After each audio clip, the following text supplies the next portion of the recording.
Assalamualaikum warahmatullahi wabarakatuh. Misalnya, Alhamdulillahirabbil alamin.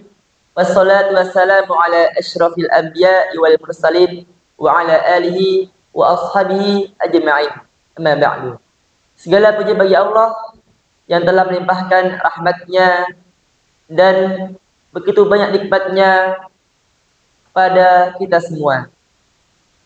Dan tak lupa salat serta salam kepada uswatun hasanah Nabi Agung Muhammad Sallallahu sallallahu alaihi Alaihi wasallam. Wasallam.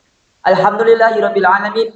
Di malam hari ini, malam penuh berkah ini kita bersama guru kita, Kiai Haji Surata Bunizam.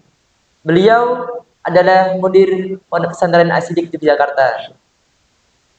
Jadi Ustadz, di Nah, malam hari ini saya ini mau bertanya sedikit mengenai orang tua. Orang tua itu ketika memondokkan anaknya masih ragu-ragu Ustaz. Dan juga menyinggung kenapa di zaman sekarang banyak dari yang kecil, anak SD, remaja, sampai anak muda itu memiliki habit yang kurang baik. hmm, Ketika saya melihat mereka sibuk dengan HP-nya Ustaz. Dan ketika saya lihat HP-nya, mereka bukan sibuk lihat kajian, lihat ilmu, tetapi Ustaz pada ngegame, pada ngegame Ustaz. Dan juga saya ketika melihat di jalan-jalan sudah banyak anak muda yang sekarang ketika saya melihat kondisinya Ustaz, subhanallah Ustaz, ikhwan akhwat bergandengan dan saya lihat itu menjadi hal yang biasa. Padahal Allah sendiri mengharapkannya di dalam Al-Qur'an Ustaz. Jadi Ustaz, juga ada anak Ustaz itu nah, bermain game. hmm. Dan ketika dipanggil orang tuanya Ustaz, itu melihatnya orang tuanya, "Le, minta tolong belikan ini." Anaknya bilang, "Nanti dulu, Bu, nanti." Lagi ibunya, "Le, tolong belikan ini." Juga bahkan Ustaz, Insya Allah. ada yang sampai berani dengan orang tuanya, dengan seorang ibu. Astagfirullah. Padahal Nabi mengatakan, siapa yang lebih berat di berbakti ini adalah menyebut ibu 3 kali, Ustaz. Masya Allah. Ustaz, jadi bagaimana solusinya Ustaz ini? Ya, Di zaman sekarang ini Ustaz. Masya Allah. Semoga kita semuanya diberikan oleh Allah hidayah, pertolongan, kesabaran dan kemudahan untuk hidup di akhir zaman ini, kebahagiaan dan keselamatan. Gimana Mas Afan, sehat kan? Alhamdulillah Ustaz. Benar-benar. Ya. Sebuah paparan fenomena yang sangat menarik untuk kita kaji bersama di malam hari ini ya. Yang pertama, yang tidak boleh lepas dari kita adalah hendaklah kita senantiasa zikrullah, mengingat Allah Subhanahu wa taala, memohon kepada Allah Subhanahu wa taala, memohon ampunan kepada Allah Subhanahu wa taala untuk diri kita, keluarga kita, masyarakat kita dan semua kaum muslim dan muslimah yang hidup pada zaman ini.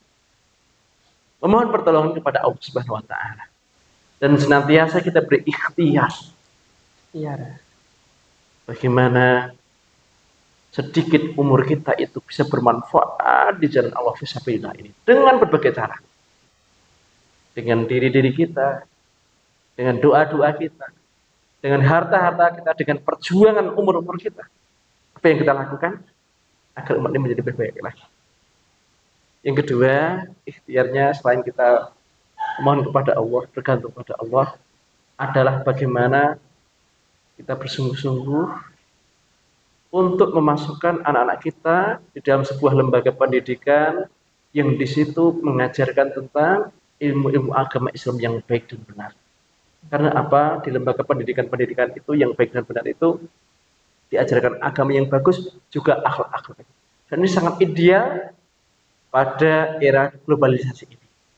Di samping itu juga hendaklah kita menjadikan anak-anak kita itu eh, mencarikan guru yang tepat di sini. Ya, begitu maknanya. Ustaz. Nah, Tapi juga ada orang tua Ustaz yang ketika mau memondokan anaknya itu ada rasa ganjal di hatinya. Contohnya Ustaz, ketika mau memondokan anaknya nanti gimana formalnya, gimana makannya, bagaimana temannya, gitu ya. iya, gimana jika dibully. Iya, semua lembaga pendidikan mengajarkan tentang kebaikan. Namun sebagai seorang Muslim, kita sudah diwarisi sebuah lembaga pendidikan yang sangat kaya sekali, yang sangat istimewa, yang sangat ideal sekali, di mana tidak ada dikotomi keilmuan di situ. Ilmu agama diniyah bersanding dengan ilmu umum. Dan sebetulnya itulah yang diajarkan Rasulullah pada zaman dahulu. Bagaimana para ahli ilmuwan kita, dia juga seorang ahli agama. Tafaqquh fiddin, mendalami agamanya dan juga ilmu-ilmu umumnya. Maka di sini pondok pesantren adalah sebuah lembaga yang ideal sekali, menjadi lembaga yang ideal sekali untuk menitipkan anak di sini, pendidikan anak di era zaman sekarang. Bagaimana tidak? Di pondok pesantren diajari tentang ilmu-ilmu agama, ilmu adin diniyah di sini. Tentang Qur'annya, tentang akidahnya. Quran akan menjaga pemiliknya. Akidah dengan ilmu ini juga akan menjaga pemilik. Dimulai dari keilmuan di sini. Juga tentang akhlak. Siang, malam, 24 jam. Butuh waktu tidak hanya 1 hari, 2 hari, bahkan 1 tahun, 2 tahun, 3 tahun, bahkan lebih. Untuk mendidik anak, membangun habit karakter anak di sini. Di situ juga ditanamkan tentang kemandirian. Bagaimana dia harus mandiri. Didampingi oleh seorang pendamping ustadz dan ustadzah, musyrif dan musyrifah. Sejak sebelum tidur sampai tidur lagi. 24 jam. Tentang ibadahnya, sholat 5 waktunya, ingat kepada Allah, diingatkan mendoakan kepada kedua orang tuanya. Juga di pondok pesantren diajarkan bagaimana jiwa-jiwa sosial, saling membantu, bergotong royong. Ada yang sakit, dipijiti, diambilkan air minum, disediain makan, begitu kan? Seperti apa yang Afan rasakan di pondok pesantren As-Siddiq ini kan? Ya, Ustaz. Begitu. Di pondok pesantren juga diajarkan tentang bagaimana berkolaborasi, bekerja sama dengan teman-teman yang lainnya. Ini ada satu komunitas, kelompok perasrama, ada iuran, ada pengurus asrama. Kalau siang ada pengurus kelasnya, ya. Bagaimana bekerja sama sesuai dengan peran dan fungsinya masing-masing. Kalau di pondok pesantren sebetulnya bully-membuli itu bukan hanya di lembaga pondok pesantren, di luar sana pun banyak. Bahkan ada perkelahian pelajar antar pelajar. Bahkan ada perzinahan mengerikan sekali. Bahkan anak-anak SMP dapat sepeda motor, padahal belum hasil. Pakai HP yang seperti Mas Afan sampaikan tadi.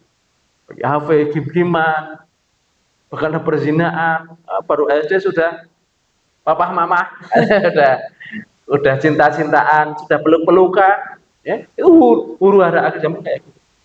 Maka kalau di pesantren 24 jam, tidak hanya 1 hari 2 hari, mungkin bertahun-tahun di pondok pesantren, lepas HP. Ya, Ustaz. Lepas HP. Fokus kepada tafaqquh fiddin, mendalami ilmu agama. Karena apa? Dengan mendalami ilmu agama itu, dengan izin Allah, ilmu akan menjaga diri kita. Dengan mendalami Al-Quran, maka Al-Quran akan menjaga diri kita. Lahir maupun batin, dunia maupun di akhirat juga. Karena kita hidup di dunia, maka ilmu-ilmu umum pun diberikan. Sekarang sudah banyak pondok-pondok modern. Contohnya, pondok pesantren As-Siddiq di Yogyakarta, yang beralamat di Dusun Purworejo, Desa Jurang Jero, Kecamatan Ngawen, Gunung Kidul. Pun ini juga diajarkan ilmu sedemikian rupa sehingga para santri itu betul-betul bisa membentuk karakternya. Jadi pesantren itu membentuk arsitek, menjadi personal growth, pribadi yang bertumbuh terus-menerus, merasakan pertumbuhannya. Tidak hanya di dalam keilmuan, namun juga batinnya.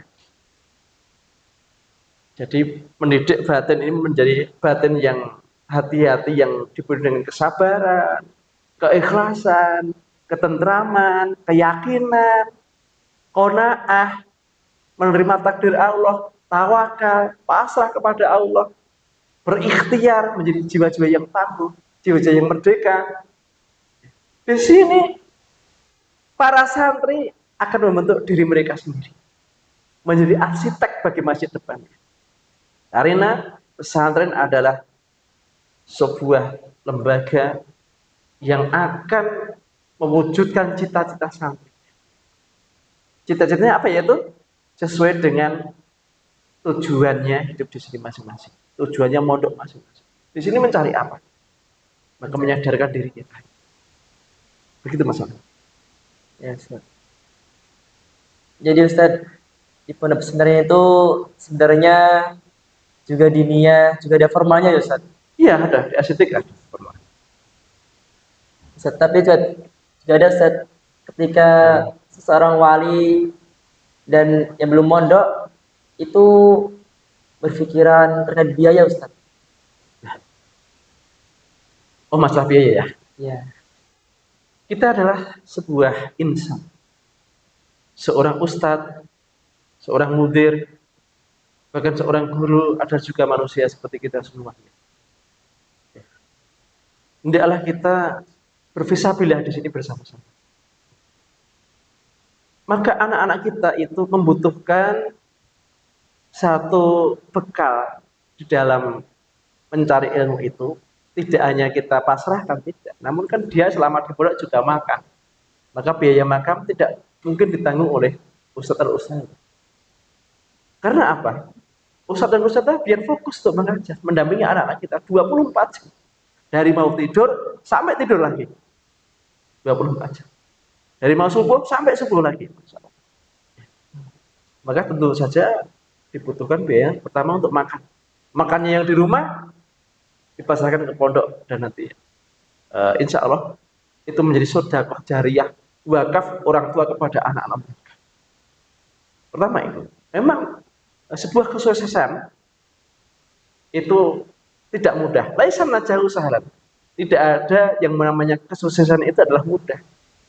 Manjata wajata, namun bagi mereka yang bersungguh-sungguh, orang tua yang bersungguh-sungguh, Allah akan berikan jalan di sini.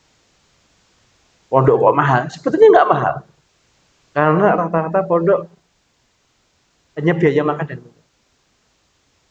Lalu ada tambahan sedikit untuk apa? Untuk ma'isyah. Untuk kebutuhan ustadz dan ustadzah. Kita bayangkan kalau ustadz dan ustadzah itu sudah mengorbankan dirinya, waktunya, meninggalkan keluarganya, membersamai anak-anak mereka. Lalu untuk hidupnya bagaimana? Siapa yang melakukan? Maka sudah wajar kalau pondok pesantren itu meminta kepada orang tua kerelaannya untuk bersedekah. Pertama untuk makan anaknya sendiri diniatkan sedekah, dua untuk para pengajarnya. Karena di situ juga memerlukan kebutuhan sehari-hari. Jangan sampai seorang ustadz dan ustadzah tidak fokus mendampingi anak-anak mereka. Karena apa? Karena kebutuhan hidup tidak terpenuhi. Dan kita yakin bahwa semua biaya-biaya itu pun bisa dikomunikasikan dengan pondok pesantren. Pondok pesantren bukanlah pondok yang kaku. Di situ pun nanti juga akan ada hal-hal yang bisa dikomunikasikan. Misalkan, tidak semuanya ditarik dengan sama rata biaya-biaya itu. Bagi yang duafa, yang kurang mampu, yang yatim dan sebagainya ada pembedaan. Ada yang kesulitan, mungkin tidak bisa sekarang, bisa dibayar tahun depan. Atau diangsur. Atau bahkan sudah mondok, selesai, biaya kok belum lunas dan sebagainya, bisa nanti kalau sudah bekerja atau keluar dari pondok pesantren, besok bisa dibayarkan ke pesantren. Banyak kemudahan, apalagi di pondok pesantren asidik di sini. Ustaz, juga ada Ustaz. Orang tua itu pengen anaknya mondok karena juga anaknya susah diatur juga. Tapi anak itu Ustaz, nggak mau dikasih tahu tuh ngeyel. Karena ruti nafsunya itu Ustaz, karena pengen HP-nya masih bisa jalan. Masya Allah. Semoga Allah memuliakan para orang tua. Orang tua mana yang tidak ingin anaknya soleh dan soleh, yang akan menarik tangan-tangannya ke surga Allah SWT. Semua orang tua ingin anaknya menjadi anak yang baik, anak yang sukses, anak yang soleh dan soleh. Dan di sini tentunya orang tua harus bersungguh-sungguh perhatikan anak-anak. Karena pilihannya dua. Kalau tidak menjadi anak yang soleh, akan menjadi anak yang salah. Maka di sini orang tua hendaklah bersungguh-sungguh juga. Jadi kalau mondokkan anak itu, yang mondok tidak hanya anaknya itu, namun juga orang tua pun juga mondok pesantren. Juga prihatin. Berani berkorban. Yang tadinya mungkin dia udut ya, merokok. Ya dikurangkan sebenarnya, atau justru dihilangkan dan untuk biaya anak ini. Yang tadinya pengeluaran-pengeluaran di luar sana banyak, ya dialokasikan, dikurangi, diberikan kepada alokasi untuk anak.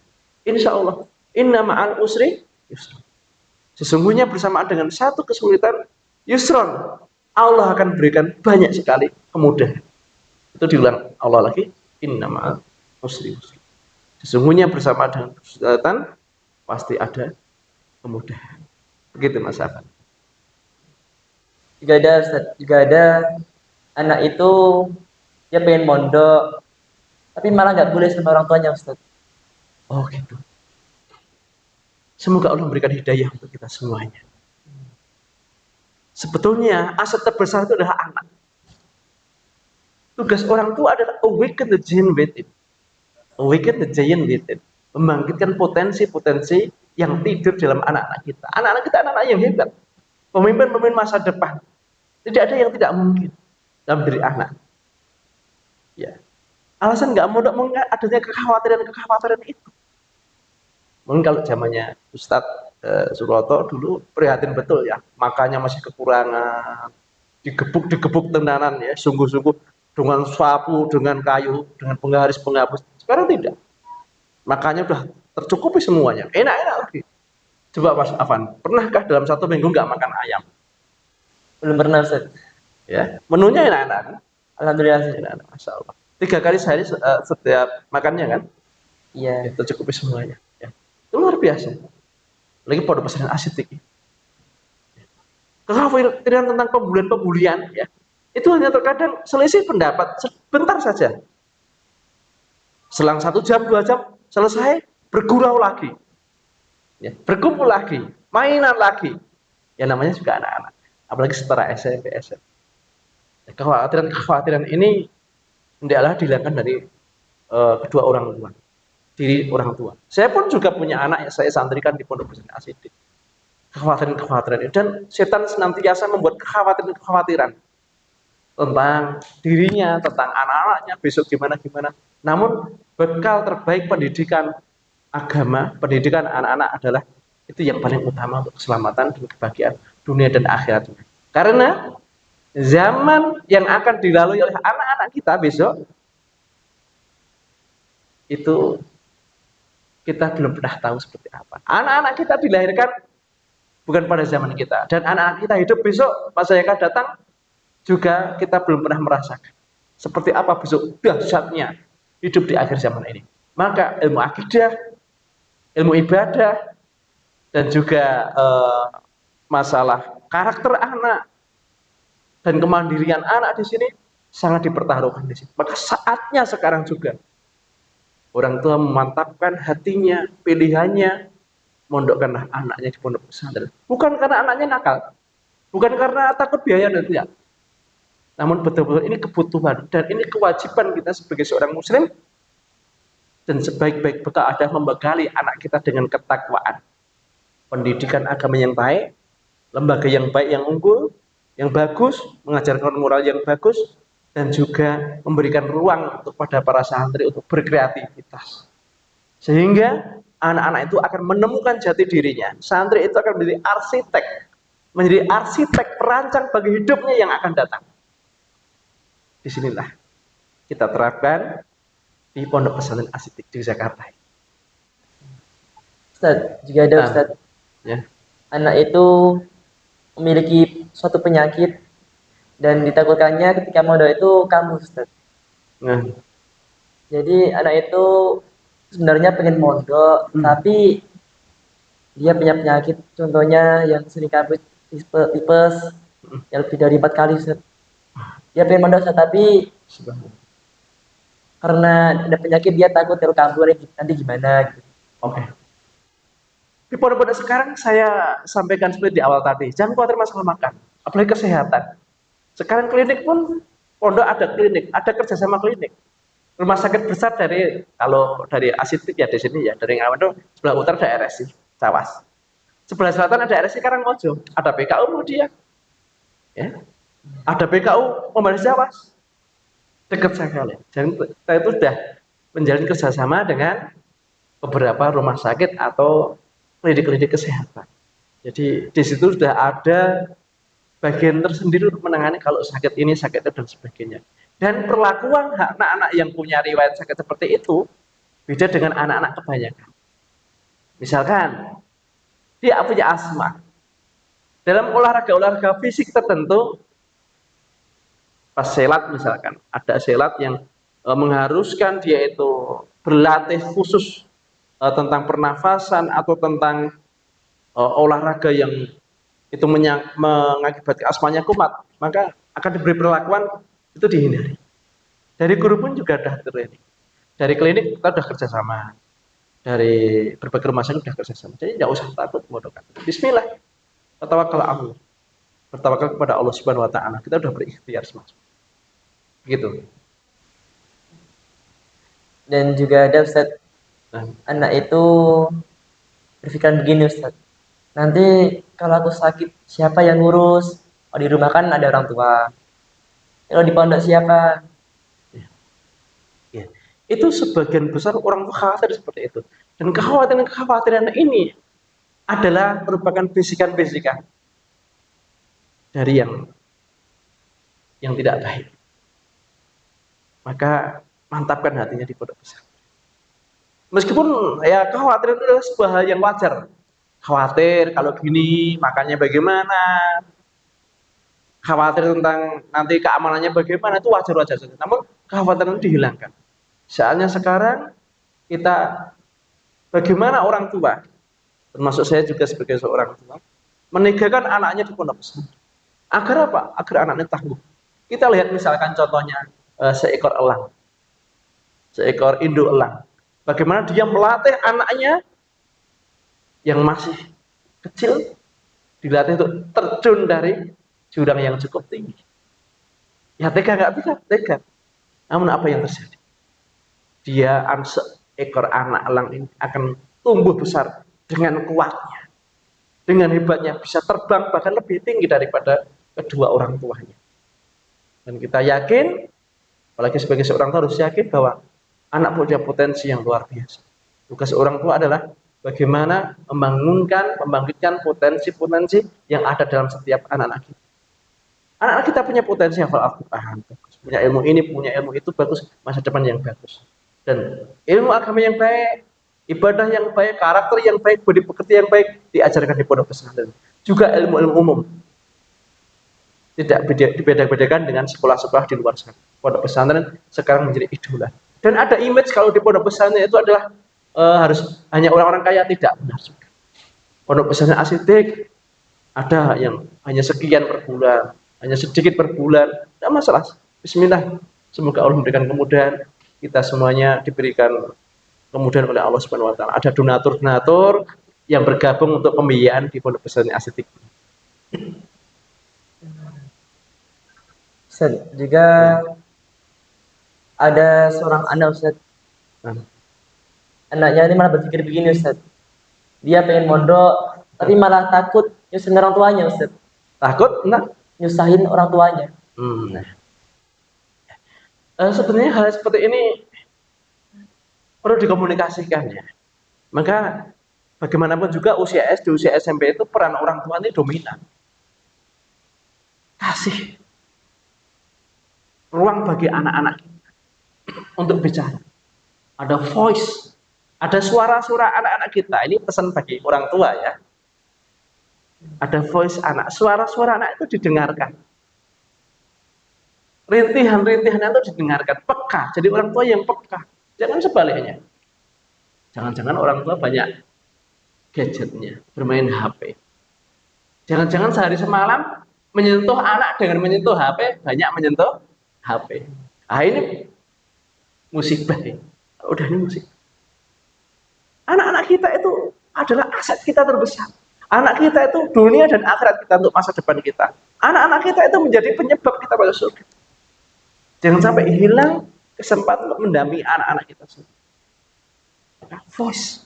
Dengarkan suara-suara anak kita. Pengennya seperti ini, pengennya mondok. Jadi ada solusi, ada 1000 jalan. Apalagi di pondok pesantren asik. Masalah ekonomi tidak menjadi masalah lagi.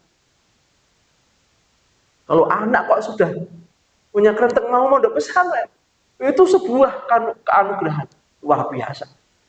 Insya Allah. Ya, sebuah anugerah yang luar biasa. Tidak dimiliki oleh semua anak-anak kita. Itu terpilih itu anak itu. Wajib orang tua mendengarkan anak-anak mereka. Suara-suara didengarkan. Kois, pilihan-pilihan anak-anak kita, ayo dimasukkan di pondok pesantren. Pondok pesantren asidik ini, insya Allah. Ya. Kemudian ownership. Setelah sampai masanya, tanamkan tanggung jawab pada anak-anak kita. Nah, kalau di pondok pesantren itu konsekuensinya ya nanti pisah dengan bapak ibu. Tapi tidak apa-apa, bapak suka, bapak senang. Bapak akan berarti mandiri. Dibesarkan hatinya. Jangan khawatir, nak, bapak akan bekerja. Ibu akan bekerja. Abi umi akan bekerja. Jangan khawatir, bapak akan bayar. Kita akan tampil gagah sebagai seorang tua di depan anak-anak kita. Hatinya dibesarkan. Nah, dengan demikian, insya Allah akan menjadi jawaban apa yang ditanyakan tadi. Itu masalahnya. Juga ada Ustaz.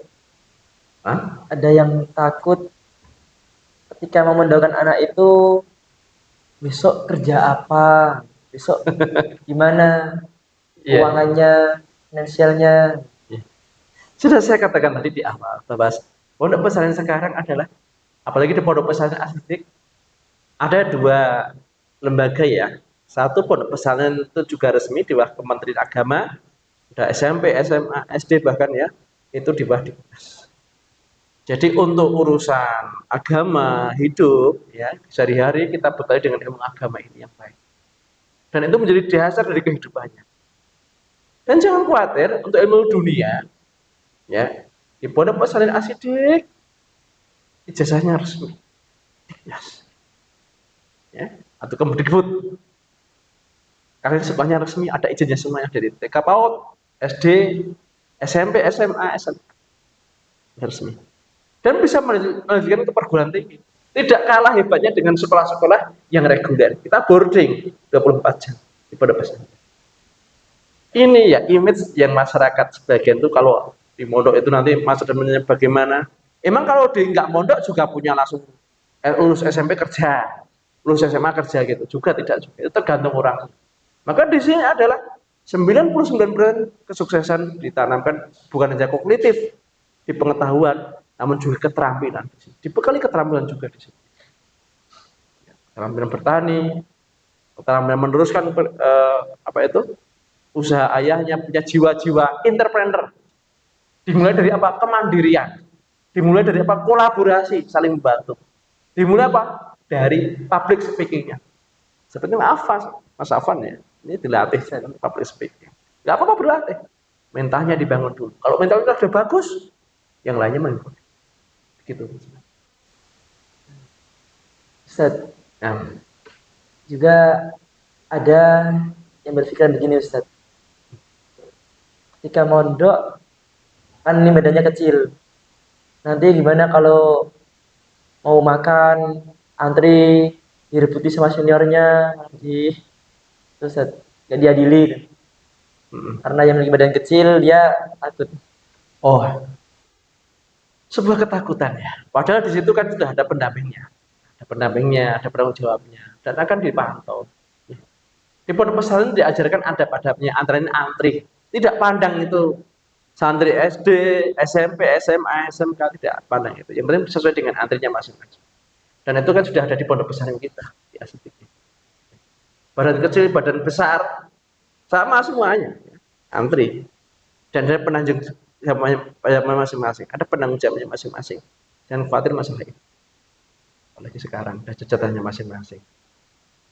Jika ada Ustaz, orang yang suka sepak bola, dikasih suka sepak bola, berpikiran begini, cuma mondok. Nanti gimana ya aku bal-balane? Gimana sepak bolanya? Gitu. Oh ya, kalau di pondok pesantren kita rata-rata kan modern ya, sudah siswa itu atau santri diberi ruang untuk olahraga. Ada pelajaran olahraga resmi di situ. Ada lapangan voli, ada futsal, ada badminton bahkan, dan juga ada sepak bola. Ada waktu itu. Coba Mas Afan sebagai santri pondok pesantren Asyidik, adakah waktu-waktu kita berikan untuk olahraga di situ? Banyak Ustaz. Masya Allah, bahagia toh. Bahagia, Ya, Ustaz. Alhamdulillah. ya. Bukan dibikin romantis. Yang penting udah Bismillah. Jadi bayangan-bayangan itu akhirnya terpecahkan, tersingkirkan bayangan-bayangan yang ketakutan, khawatir, tersingkirkan semuanya berubah menjadi keyakinan. Ya, begitu. Ada juga Ustaz, anak kecil bilang kepada saya, Mas, gimana toh mondok tuh? Katanya suruh bangun pagi, kan ngantuk. Ya, itu wajar saja. Ya, wajar saja. Ketika masih di awal-awal, terkadang perlu dibangunin. 1 hari, 2 hari, seminggu, 1 bulan, lama-lama memberi kebiasaan. Sesuatu itu kalau menjadi kebiasaan, ya tadinya berawal dari sedikit demi sedikit, maka nanti akan menjadi baik sekali. Contoh, kenapa semuanya diatur, bahkan meletakkan sandal saja harus berjajar gitu ya Mas Afan? Berjajar, harus rapi.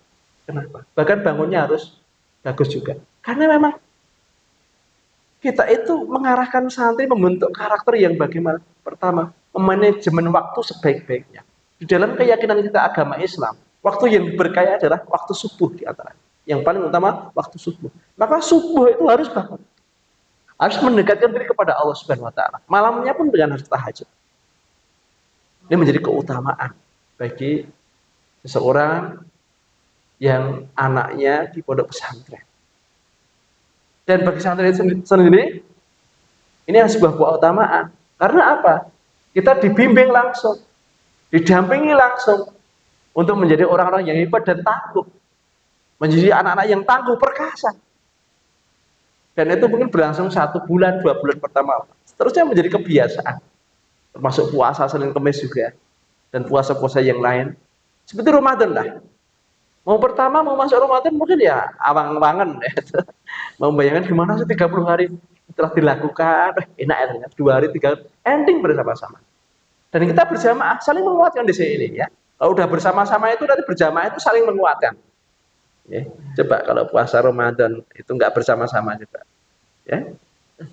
Kalau bersama-sama gitu satu kampung, satu negara, satu enak sekali itu, satu keluarga itu enak sekali.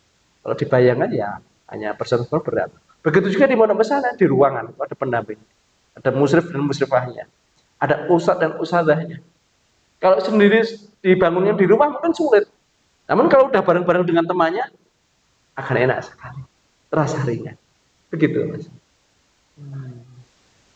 Ustaz, Nah, mungkin cukup. Terima kasih Ustaz, syukron. Jadi pemirsa